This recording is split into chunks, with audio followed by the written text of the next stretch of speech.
Who knew there was a difference between Balmar belts, right? So what I'm going to tell you about today is a little something we found out involving our alternator and its squeaking. It's interesting because when we looked at it originally, I thought it would be really simple. We're here in Fort Lauderdale, enjoying the beach, enjoying the warmth. I know it's freezing everywhere else and it'll probably be cold here tomorrow, but we decided to get a bunch of stuff done, so we had a mechanic in to help us with the engine, did full service, seemed really simple, and then the alternator squeaked like crazy.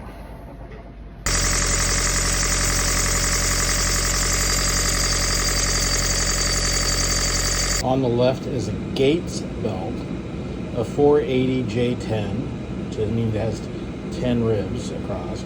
On the right is a Bando belt, 480 J10, 10 ribs.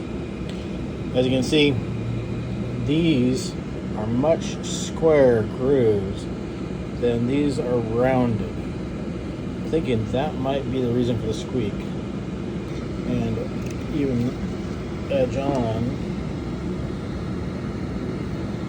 pretty much the same thickness. They're belt types, but still pretty much the same thickness.